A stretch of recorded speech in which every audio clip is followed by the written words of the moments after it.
ఒక్కసారి కొమ్మూరి గోల్డ్ కి కాల్ చేయండి. తాకట్లో ఉన్న మీ బంగారాన్ని విడిపించి మార్కెట్ ప్రైస్ కి వాళ్ళు కొనుక్కుని మిగతా డబ్బులు మీకు ఇచ్చేస్తారు. రైట్, బ్రేకింగ్ న్యూస్ చూస్తున్నాం మనం టీవీ స్క్రీన్ పై. బెంగళూరులోని కడుగోడిలో 3 నెలల క్రితం 6 ఏళ్ల చిన్నారి వెన్నెల అనుమానాస్పద మృతి కేసులో సంచలన విషయాలు వెలుగులోకి వచ్చాయి. ఎవరైతే వాళ్ళ అమ్మ చంపిందో వాళ్ళ అమ్మని ఇప్పుడు ఎన్కౌంటర్ చేయనున్నారు. ఈ హత్య కేసులో నిందితురాలైన ఆమె తల్లి వృత్తిరీత్యా ఒక లాయర్. సో ఆమెను ఇప్పటికే బెంగళూరు పోలీసులు ప్రియాంకను అరెస్ట్ చేశారు. సో ప్రియాంక తన ప్రియుడు మోహన్తో కలిసి కూతుర్ను చంపేసి అది సహజ మరణంగా అందరినీ నమ్మించాలని చూసింది. ఆ తర్వాత పరారైన ఆమెను పోలీసులు అట్టకెలకు పట్టుకున్నారు. ప్రస్తుతం కోర్టు ప్రియాంకకు రిమాండ్ విధించింది. సో చిన్నారి వెన్నెల ఎలా చనిపోయిందనే విషయాలు పూర్తిగా తెలుసుకోవడానికి ఎన్ని రోజులు కస్టడీలో ఉంచారు పోలీసులు. సో ఇలాంటి నేపథ్యంలో చిన్నారికి ఊపిరాడకుండా చేసి చంపిందట. సో ఆ యొక్క బర్త్డే పార్టీలో, ప్రియాంక బర్త్డే పార్టీలో విషం ఇచ్చి ఆ యొక్క కారులో కూర్చోబెట్టిన వాస్తవాన్ని కూడా ఇప్పుడు పోలీసులు మొదట ఆవిడ చెప్పడం జరిగింది. సో పోస్ట్ మార్టం రిపోర్టులతో పాటు అన్ని ఆధారాలను పోలీసులు పరిశీలించారు. గత మార్చి 24న వెన్నెల పుట్టినరోజున వేడుకలు జరిగాయి. ఆ మరుసటి రోజే పాప చనిపోయినట్లు తెలిసింది. అయితే ఈ ఘటన జరిగి దాదాపుగా 3 నెలల తర్వాత జూన్ 4న, ఏదైతే ఈ నెల జూన్ 4న కడుగోడి పోలీసులు దీన్ని హత్య కేసుగా నమోదు చేశారు. దావణగిరిలో స్కూల్ నడుపుతున్న వెన్నెల తండ్రి ప్రవీణ్ బసప్ప ఆయన ఇచ్చిన కంప్లైంట్తో పోలీసులు రంగంలో దిగారు. ప్రియాంక ఆమె ప్రియుడు మోహన్తో కలిసే తన కూతురుని దారుణంగా చంపేశారని ఆయన ఆరోపించడం జరిగింది. సో ఈ కేసులో ప్రియుడు మోహన్ను పోలీసులు జూన్ 6నే అరెస్ట్ చేశారు. భర్త ప్రవీణ్ ఇచ్చిన కంప్లైంట్ ప్రకారం 2025 చివరిలో ప్రియాంక బెంగళూరుకు వచ్చినప్పుడు కాలేజీ రోజుల్లో పరిచయం ఉన్న తన పాత ప్రియుడు మోహన్తో మళ్ళీ బంధాన్ని మొదలెట్టింది. దీనివల్ల భార్యాభర్తల మధ్య గొడవలు జరిగి వాళ్ళ కాపురం అవాసుపాలైంది. అండ్ ఆ తర్వాత ప్రియాంక తన భర్తను వదిలేసి చిన్న కూతురు వెన్నెలను తీసుకుని మోహన్తో కలిసి సపరేట్గా జీవించడం స్టార్ట్ చేసింది. సో పెద్ద కూతురు మాత్రం తండ్రి ప్రవీణ్ దగ్గరే ఉండిపోయింది. ప్రవీణ్ అంటే ఫస్ట్ భర్త అనమాట. అయితే పాప చనిపోయిన రోజు ఏం జరిగిందనే దానిపై ప్రియాంక ఒక కట్టుగా తల్లింది. మార్చి 24న పుట్టినరోజు కావడంతో పాపను బయటకు తీసుకెళ్ళామని, ఆ తర్వాత కారులో ఏసీ ఆన్ చేసి పాపను పడుకోబెట్టి తాను మోహన్ కాఫీ షాప్కి వెళ్ళామని చెప్పింది. మరుసటి రోజు ఉదయం చూసరికి పాప స్పృహ లేకుండా పడిపోయిందని, హాస్పిటల్కి తీసుకెళ్లేసరికి చనిపోయిందని పోలీసుల్ని వాళ్ళ ఇంట్లో వాళ్ళని నమ్మించే ప్రయత్నం చేసింది. కానీ కూతురి మరణంపై తండ్రి ప్రవీణ్కు మొదటి నుంచి అనుమానం ఉంది. అందుకే ఆయన పాపకు శవ పరీక్ష చేయించాలని పట్టుబట్టారు. పోస్ట్ మార్టం చూసిన తర్వాత పాపది సహజ మరణం కాదని, ఖచ్చితంగా హత్యని నిర్ధారించుకొని ఆయన పోలీసులను ఆశ్రయించారు. దీంతో ఆ ఘోరం వెలుగులోకి వచ్చింది. నిజంగా కేవలం ప్రియుడు మోజులో పడిన ప్రియాంక తనతో ఆ రియాల్టర్ ఎవరైతే ప్రియుడు ఉన్నాడో అతను ఒక రియాల్టర్గా ఉన్నాడు. సో అతని దగ్గర చాలా డబ్బులు ఉన్నాయి. సో పాప అందంగా లేదు, ఆ పాపని చంపేస్తే వీళ్ళ సరదాలకు అడ్డు రాకుండా పోద్దని చెప్పి అనుకుంది. సో అప్పటికే ఫస్ట్ కూతురు ఏదైతే ఉందో ఆ అమ్మాయిని భర్త ప్రవీణ్ దగ్గరే ఉంచింది. ఫస్ట్ భర్త ప్రవీణ్ దగ్గర ఉంచిన తర్వాత రెండో కూతుర్ని ఈవిడ పెంచుకుంటోంది కొద్ది రోజులుగా. సో ఇలాంటి టైంలో తన ప్రియుడు ఎవరైతే ఉన్నారో కాలేజీ రోజుల్లో చదువుకున్నటువంటి ఆ ప్రియుడితో సహజీవనం స్టార్ట్ చేసిన తర్వాత చాలా విషయాల్లో ఆ పాప అడ్డుగా ఉంది. బయటికి వెళ్ళడం కావచ్చు, లేకపోతే తిరగడాలు కావచ్చు, షికార్లు కావచ్చు, వీటన్నిటికీ అడ్డుగా ఉందని ఏం చేయాలో అర్థం కానటువంటి సిచ్యువేషన్లో నవమాసాలు మోసిన కన్న కూతుర్నే కడ తీర్చుకుంది ఈ నైవంచకి. నిజంగా ఎప్పటి నుంచో మహిళా సంఘాలు, ఇటు సభ్య సమాజం, ఇటు నెటిజన్లు కూడా చాలామంది కామెంట్స్ పెడుతున్నారు, ఎట్టి పరిస్థితుల్లో ఇలాంటి వాళ్ళని ఎన్కౌంటర్ చేయాలి అని చెప్పి.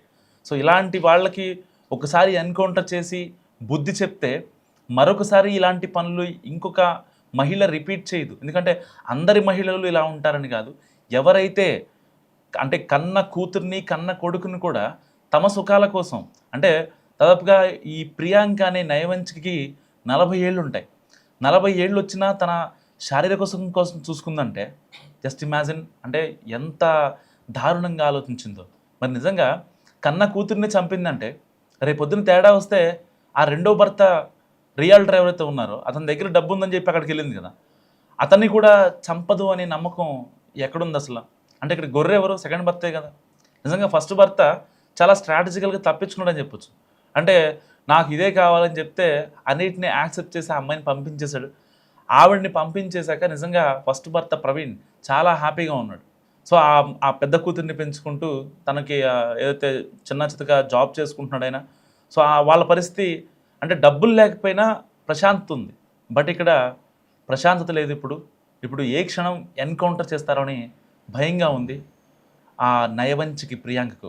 బెంగళూరులోని కడుగోడిలో 3 నెలల క్రితం 6 ఏళ్ల చిన్నారి వెన్నెల అనుమానాస్పద మృతి కేసులో సంచలన విషయాలు వెలుగుకొచ్చాయి. ఎవరైతే వాళ్ళ అమ్మ చంపిందో వాళ్ళ అమ్మని ఇప్పుడు ఎన్కౌంటర్ చేయనున్నారు. ఈ హత్య కేసులో నిందితురాలైన ఆమె తల్లి వృత్తిరీత్యా ఒక లాయర్.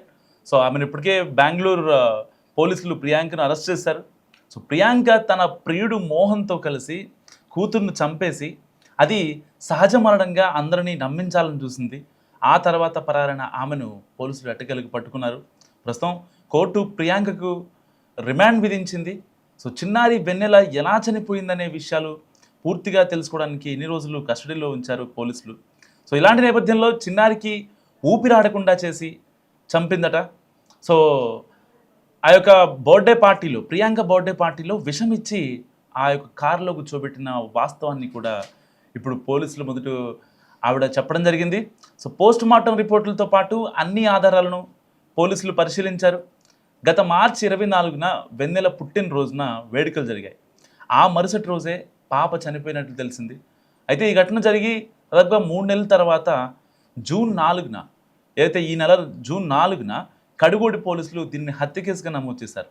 దావణగిరిలో స్కూల్ నడుపుతున్న వెన్నెల తండ్రి ప్రవీణ్ బసప్ప ఆయన ఇచ్చిన కంప్లైంట్తో పోలీసులు రంగంలో దిగారు. ప్రియాంక ఆమె ప్రియుడు మోహన్తో కలిసే తన కూతురుని దారుణంగా చంపేశారని ఆయన ఆరోపించడం జరిగింది. సో ఈ కేసులో ప్రియుడు మోహన్ను పోలీసులు జూన్ 6న అరెస్ట్ చేశారు. భర్త ప్రవీణ్ ఇచ్చిన కంప్లైంట్ ప్రకారం 2025 చివరిలో ప్రియాంక బెంగళూరుకు వచ్చినప్పుడు కాలేజీ రోజుల్లో పరిచయం ఉన్న తన పాత ప్రియుడు మోహన్తో మళ్ళీ బంధాన్ని మొదలెట్టింది. దీనివల్ల భార్యాభర్తల మధ్య గొడవలు జరిగి వాళ్ళ కాపురం అవాసుపాలైంది. అండ్ ఆ తర్వాత ప్రియాంక తన భర్తను వదిలేసి చిన్న కూతురు వెన్నెలను తీసుకుని మోహన్తో కలిసి సపరేట్గా జీవించడం స్టార్ట్ చేసింది. సో పెద్ద కూతురు మాత్రం తండ్రి ప్రవీణ్ దగ్గరే ఉండిపోయింది. ప్రవీణ్ అంటే ఫస్ట్ భర్త అనమాట. అయితే పాప చనిపోయిన రోజు ఏం జరిగిందనే దానిపై ప్రియాంక ఒక కట్టుగా తల్లింది. మార్చి 24న పుట్టినరోజు కావడంతో పాపను బయటకు తీసుకెళ్ళామని, ఆ తర్వాత కారులో ఏసీ ఆన్ చేసి పాపను పడుకోబెట్టి తాను మోహన్ కాఫీ షాప్కి వెళ్ళామని చెప్పింది. మరుసటి రోజు ఉదయం చూసేసరికి పాప స్పృహ లేకుండా పడిపోయిందని, హాస్పిటల్కి తీసుకెళ్లేసరికి చనిపోయిందని పోలీసుల్ని వాళ్ళ ఇంట్లో వాళ్ళని నమ్మించే ప్రయత్నం చేసింది. కానీ కూతురి మరణంపై తండ్రి ప్రవీణ్కు మొదటి నుంచి అనుమానం ఉంది. అందుకే ఆయన పాపకు శవ పరీక్ష చేయించాలని పట్టుబట్టారు. పోస్ట్ మార్టం చూసిన తర్వాత పాపది సహజ మరణం కాదని ఖచ్చితంగా హత్యని నిర్ధారించుకొని ఆయన పోలీసులను ఆశ్రయించారు. దీంతో ఆ ఘోరం వెలుగులోకి వచ్చింది. నిజంగా కేవలం ప్రియుడు మోజులో పడిన ప్రియాంక తనతో ఆ రియాల్టర్ ఎవరైతే ప్రియుడు ఉన్నాడో అతను ఒక రియాల్టర్గా ఉన్నాడు. సో అతని దగ్గర చాలా డబ్బులు ఉన్నాయి. సో పాప అందంగా లేదు, ఆ పాపని చంపేస్తే వీళ్ళ సరదాలకు అడ్డు రాకుండా పోద్దని చెప్పి అనుకుంది. సో అప్పటికే ఫస్ట్ కూతురు ఏదైతే ఉందో ఆ అమ్మాయిని భర్త ప్రవీణ్ దగ్గరే ఉంచింది. ఫస్ట్ భర్త ప్రవీణ్ దగ్గర ఉంచిన తర్వాత రెండో కూతుర్ని ఈవిడ పెంచుకుంటోంది కొద్ది రోజులుగా. సో ఇలాంటి టైంలో తన ప్రియుడు ఎవరైతే ఉన్నారో కాలేజ్ రోజులు చదువుకుంటుంటే ఆ ప్రియుడితో సహజీవనం స్టార్ట్ చేసిన తర్వాత చాలా విషయాల్లో ఆ పాప అడ్డుగా ఉంది. బయటికి వెళ్ళడం కావచ్చు, లేకపోతే తిరగడాలు కావచ్చు, షికార్లు కావచ్చు, వీటన్నిటికీ అడ్డుగా ఉందని ఏం చేయాలో అర్థం కానటువంటి సిచ్యువేషన్లో నవమాసాలు మోసిన కన్న కూతుర్నే కడ తీర్చుకుంది నయవంచకి. నిజంగా ఎప్పటి నుంచో మహిళా సంఘాలు, ఇటు సభ్య సమాజం, ఇటు నెటిజన్లు కూడా చాలామంది కామెంట్స్ పెడుతున్నారు, ఎట్టి పరిస్థితుల్లో ఇలాంటి వాళ్ళని ఎన్కౌంటర్ చేయాలి అని చెప్పి.